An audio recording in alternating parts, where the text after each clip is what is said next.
आज के इस गहरे विश्लेषण में स्वागत है। आज का विषय एक बहुत ही खास लेख पर आधारित है जिसका नाम है architecting your first Microsoft Access database. इस चर्चा का मुख्य मकसद MS एक्सेस जैसे टूल को आसान भाषा में समझना है और एक नया डेटाबेस बनाने के स्टेप बाय स्टेप सफर को तय करना है। हाँ, और सुनने वालों के लिए ये एक ऐसी चर्चा होगी जो टेक्निकल जानकारी को बेहद दिलचस्प बनाएगी, बिना किसी इन्फॉर्मेशन ओवरलोड के। बिल्कुल। डेटाबेस शब्द सुनकर अक्सर लगता है कि ये तो सिर्फ प्रोग्रामर्स के लिए है, लेकिन मैं यहाँ उत्साह के साथ बताना चाहूँगी कि ये दरअसल एक बेहद आसान और व्यवस्थित डिजिटल फाइलिंग कैबिनेट की तरह है। चलिए इसको थोड़ा विस्तार से समझते हैं। जरूर। अगर शुरुआत में ही MS एक्सेस का परिचय दिया जाए तो ये एक DBMS है, मतलब डेटाबेस मैनेजमेंट सिस्टम। तो इसका मतलब ये एक तरह का सॉफ्टवेयर इंजन है। सीखा। ये माइक्रोसॉफ्ट जेट डेटाबेस इंजन और एक ग्राफिकल यूजर इंटरफेस, जिसे हम GUI कहते हैं, उसका एक बेहतरीन मिश्रण है। ये इंजन बैकग्राउंड में सारी हैवी लिफ्टिंग करता है और GUI लोगों को आसानी से काम करने की सुविधा देता है। ये छोटे से लेकर मध्यम आकार के बिजनेस या निजी प्रोजेक्ट्स के लिए सबसे अनुकूल है। ये जेट इंजन और GUI वाला लॉजिक वाकई काफ़ी प्रैक्टिकल है।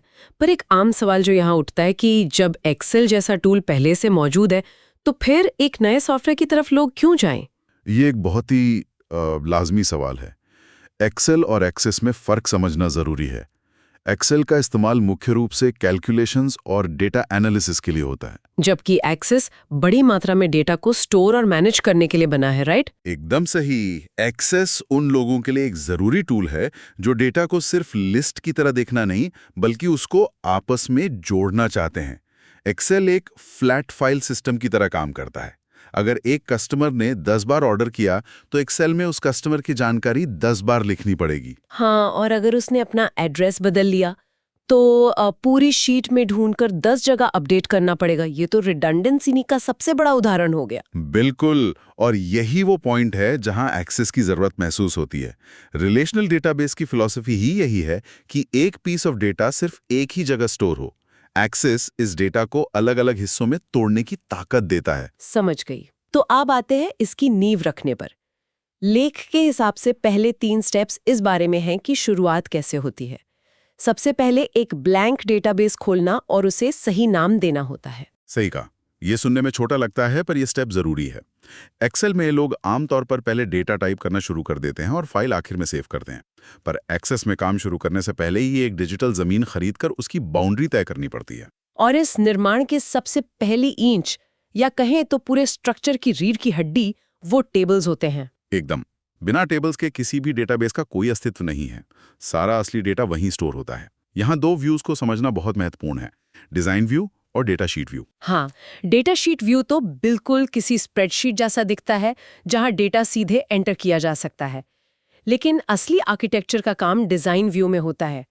ये वो कंट्रोल रूम है जहां एक टेबल का नक्शा तय किया जाता है। सही पकड़ा। यहाँ ये डिसाइड होता है कि किस कॉलम में किस तरह का डेटा एंटर किया जाएगा। इसको एक खास उदाहरण से समझते हैं जो मटेरियल में दिया गया है। एक लाइब्रेरी का डेटाबेस। मान लीजिए इस टेबल में अलग अलग फील्ड्स होंगे, जैसे बुक टाइटल, ऑथर और ISBN। हाँ, और सिर्फ नाम लिखना काफी नहीं है। हर फील्ड के आगे उसका डेटा टाइप सेट करना पड़ता है। ये आर्किटेक्चर का एक सख्त नियम है। जैसे अगर पब्लिश ईयर के लिए डेट और टाइम सेट है तो सिस्टम वहां सिर्फ वैलिड डेट्स ही एक्सेप्ट करेगा। तो इससे गलतियां होने के चांसेस लगभग खत्म हो जाते हैं। ये तो बहुत व्यवस्थित तरीका है। यहाँ पर बात सच में बहुत दिलचस्प हो जाती है, क्योंकि अब हम एक नए कॉन्सेप्ट की तरफ बढ़ रहे हैं जो है प्राइमरी की। स्टेप 4 और 6 का हिस्सा। यहाँ सबसे हैरानंगेज बात यह है कि एक प्राइमरी की कैसे पूरे डेटाबेस का नक्शा बदल सकती है। किसी भी टेबल में हर रो, जिसे हम रिकॉर्ड कहते हैं, उसकी एक बिल्कुल अनोखी पहचान होनी चाहिए। जैसे हमारे लाइब्रेरी के उदाहरण में ISBN एक प्राइमरी की बन सकता है, क्योंकि ये हर रिकॉर्ड के लिए बिल्कुल अनोखा यानी यूनिक होता है। अगर एक ही लेखक की 2 किताबें हैं तो नाम से पहचान करना धोखा दे सकता है। ISBN वहां काम आता है। सही कहा। और अगर कोई नेचुरली यूनिक नंबर ना हो तो एक्सेस में ऑटो नंबर का ऑप्शन होता है, जो हर नए रिकॉर्ड को अपने आप एक अनोखा नंबर दे देता है। यही प्राइमरी की आगे चलकर टेबल्स के बीच रिलेशनशिप्स बनाने के काम आती है। और टेबल्स को आपस में जोड़ना ही तो वो पॉइंट है जहां RDBMS का असली जादू दिखता है। जी। जब हमारे पास एक टेबल बुक्स का है और दूसरा टेबल मेंबर्स का, तो इन दोनों को जोड़ने का काम यही प्राइमरी की करती है। बिल्कुल। ये रिलेशनशिप्स 1 to 1, 1 to many या many to many हो सकते हैं। जैसे लाइब्रेरी में एक मेंबर कई सारी किताबें इशू करवा सकता है, तो ये 1 to many रिलेशनशिप का एक सटीक उदाहरण है। पर इन रिलेशनशिप्स को बनाते वक्त एक बाहरी शब्द आता है, रेफरेंशियल इंटेग्रिटी। इसे अगर आसान भाषा में समझें तो ये क्या है? रेफरेंशियल इंटेग्रिटी असल में एक मजबूत सुरक्षा कवच है। ये इस बात को पक्का करता है कि टेबल्स के बीच का जो रिश्ता बना है वो आगे चलकर टूटे नहीं। ये डेटा को खराब या गलत होने से बचाता है। मतलब कोई ऐसी किताब को इशू करने का रिकॉर्ड नहीं बना सकेगा जो सिस्टम के मुख्य बुक्स टेबल में है ही नहीं। एकदम सही। और ये अनऑर्फन रिकॉर्ड्स यानी अनाथ डेटा को बनने से भी रोकता है जब कोई मुख्य रिकॉर्ड डिलीट हो जाता है। तो इस सब का आखिर मतलब क्या है? हमें डेटा एंटर करने के बाद उसे निकालना और देखना भी तो है, जो कि स्टेप 5, 7, 8 और 9 का हिस्सा है। डेटा शीट व्यू में डेटा एंट्री तो हो गई, पर इतने सारे डेटा में से काम की जानकारी कैसे मिलेगी? उसके लिए हम क्वेरीज का इस्तेमाल करते हैं। क्वेरीज को हम डेटाबेस का एक बहुत ही पावरफुल सर्च इंजन कह सकते हैं। ये डेटा को फिल्टर करने और नए कैलकुलेशंस करने का एक डायनामिक लेंस है। जैसे अगर लाइब्रेरी में क्राइटेरिया सेट करना हो कि ऑथर बराबर है J.K. रॉलिंग के, तो क्वेरी वही चुनी हुई किताबें निकाल कर देगी। और अगर कल कोई नई J.K. रॉलिंग की किताब आती है तो क्वेरी उसे अपने हब शामिल कर लेगी। बिल्कुल, ये बैकएंड का काम हो गया।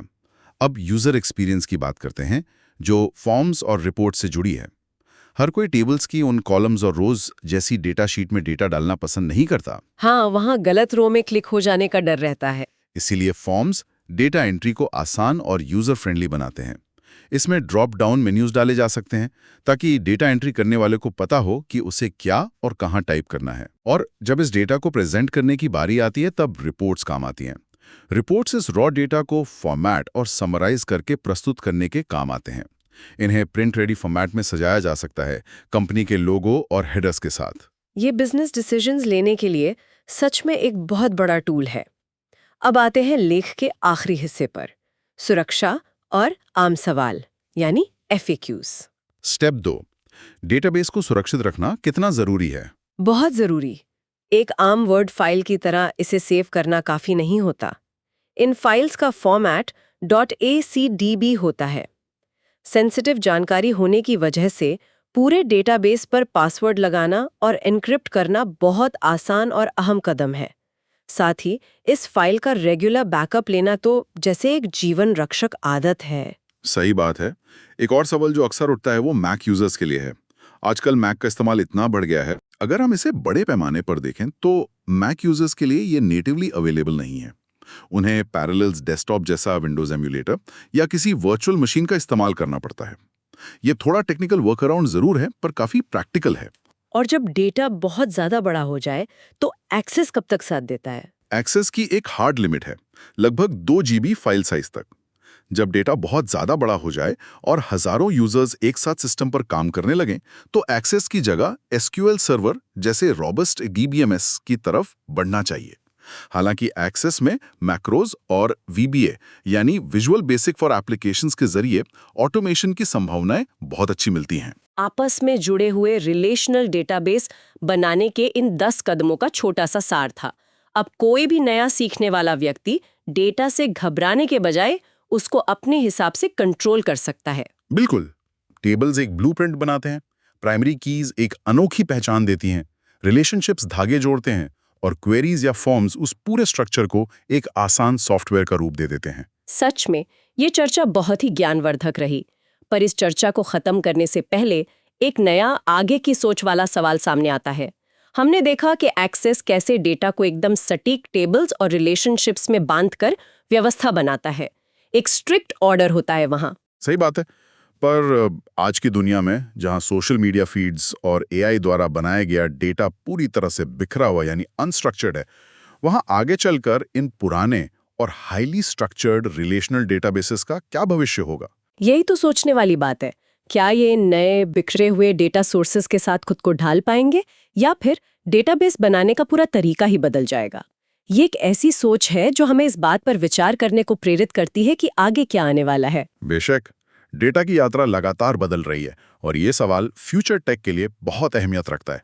तो इन्हीं नए सवालों और उम्मीदों के साथ इस गहरे विश्लेषण को यहाँ समाप्त करते हैं। सुनने वालों को कुछ नया सीखने और डेटा की दुनिया में नए प्रयोग करने के लिए प्रेरित करते हुए बस इतना ही कहेंगे, हैप्पी डेटाबेसिंग।